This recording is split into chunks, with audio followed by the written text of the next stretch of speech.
Time নিউজে আজকের আলোচিত সংবাদ, সঙ্গে আছি আমি আঞ্জুম হক আরবি। প্রথমেই শিরোনাম। কাউকে স্বাধীনতা সার্বভৌমত্ব ক্ষুণ্ণ করতে দেব না, বললেন প্রধানমন্ত্রী। বিএনপি রাজনৈতিকভাবে টালমাটাল অবস্থায়, বললেন ওবায়দুল কাদের। আওয়ামী লীগ সরকার তলে তলে দেশবিরোধী কাজ করছে, বললেন রিজভী। কাল ঢাকায় আসছেন কাতারের আমির। জামায়াত বিষয়ে সেতুমন্ত্রীর বক্তব্যের প্রতিবাদ। সোনার দাম ভরিতে বাড়ল ৬৩০ টাকা। এবার বিস্তারিত।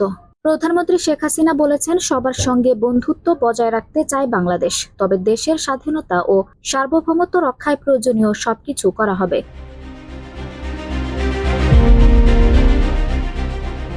আওয়ামী লীগের সাধারণ সম্পাদক এবং সড়ক পরিবহন ও সেতুমন্ত্রী ওবায়দুল কাদের বলেছেন, বিএনপি নিজেই রাজনৈতিকভাবে টালমাটাল অবস্থায় রয়েছে। তারা ব্যর্থ রাজনীতির ধারায় হাঁটায় হোঁচট আর ঝাঁকুনির প্রকোপে পর্যদস্ত।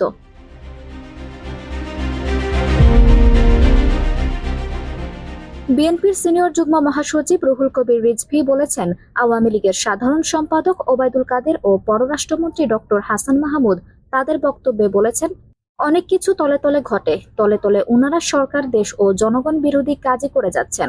একের পর এক কাজ তারা করেই যাচ্ছেন।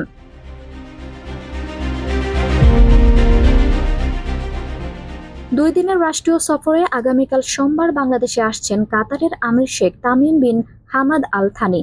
রোববার ২১ এপ্রিল রাষ্ট্রপতির প্রেস সচিব মোহাম্মদ জয়নাল আবেদিন এ তথ্য জানিয়েছেন।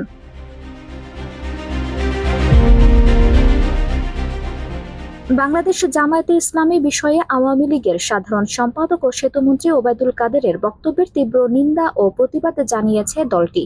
এর আগে গত ২০ এপ্রিল আওয়ামী লীগের সভানেত্রীর ধানমন্ডির রাজনৈতিক কার্যালয়ে আয়োজিত এক সাংবাদিক সম্মেলনে জামায়াত নিবন্ধিত দল নয়, তাই প্রকাশ্যে রাজনীতিতে আসার সুযোগ নেই মর্মে সেতুমন্ত্রী বক্তব্য দেন।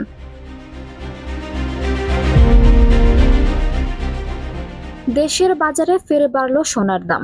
দাম বেড়ে এখন থেকে দেশের বাজারে ভালো মানের সোনার প্রতি ভরি ২২ ক্যারেট বিক্রি হবে ১,১৯,৪২৮ টাকায়। নতুন করে প্রতি ভরি ভালো মানের সোনায় দাম বেড়েছে ৬৩০ টাকা।